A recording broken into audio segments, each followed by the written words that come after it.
Hey everyone, I wanted to do another discussion video, this time talking about the recently announced Lair of Darkness structure deck. Normally I won't talk about a structure deck, but this one just seems so interesting.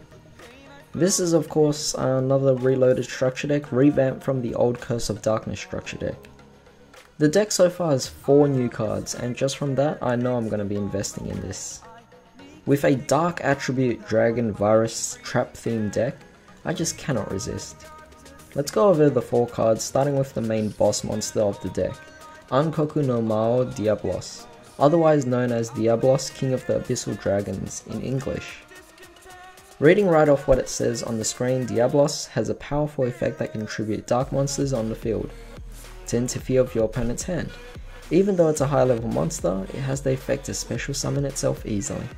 Now, in terms of easy special summons for high level monsters, this has become a popular trend, with that being the Reloaded Dino deck and Machine Reactor deck, giving easy ways to special summon Ultimate Conductor and Ancient Gear Reactor Dragon. However, where it states that it can tribute dark monsters to disrupt your opponent's hand definitely raises some questions.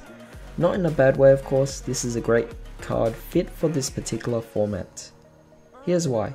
This format is so dominant with hand traps that it pretty much dictates the state of a game. The recent structure decks have done well to address this problem. We had Reactor Dragon as an example of this, stopping the opponent from activating effects when it attacks. We also recently had the Wave of Light structure deck that focused on counter traps. I mean, come on, hand traps can't stop counter traps. And now we have this, a way to rid of cards from our opponent's hand, that being the hand traps. We can see just off this one card, Konami wants the meta to shift to a state where hand traps can eventually lose relevance. Not to say this will happen anytime soon, but in due time this could be very intriguing to see. Alright, so moving on, we have this beautiful card over here, Yugioh Lilith, or Lilith the Fiend Lady, in TCG. I kind of like the OCG naming for now. Lilith has a useful effect that can tribute dark monsters on your field to use normal trap cards from your deck easily. This is actually insane. Any trap you want, well, we'll need to wait and see the full effect when that card actually comes out. I know its focus is to utilize the virus trap cards, but if this can be used on any other traps as well, this could easily get hit on the ban list. I hope Konami actually takes this into consideration and ensures that there are actually conditions that need to be met first. Next we have Ankoku Sekai, Shadow Dystopia. Shadow Dystopia is a field spell with an astonishing effect of allowing you to use your opponent's monsters. It also supports the new monsters with activating their effects with an effect it has. Well, right off the bat, I must say well done for making a field spell that carries out the purpose of the deck.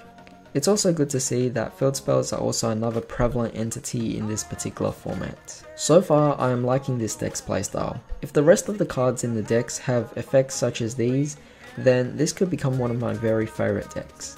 Everything just seems so good. The last card we have is Akuno Deck Hakai Virus, or Ghastly Gloating Virus, another virus card. I like that. The virus trap card can destroy the opponent's hand and deck by attributing a dark monster that fits the requirements. In addition, if you fit a certain criteria, there's also an additional effect.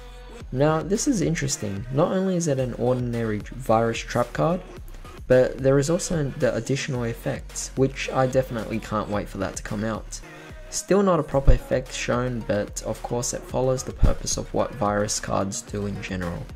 Overall, this deck is looking pretty good. The revamps of these old structure decks have already been so amazing with the new boss monsters and stronger playstyles, but they also cater very well to the format itself by releasing cards intended to address the problems the format is facing, while sticking to the trend and introducing something fresh. So I hope you guys enjoyed this video, and definitely comment down what you guys actually think of this. I think it's particularly one of the best structure decks. Maybe it's just because of my opinion here, but I definitely want to hear your thoughts on this. Hope you guys have a great day. I'll see you next time.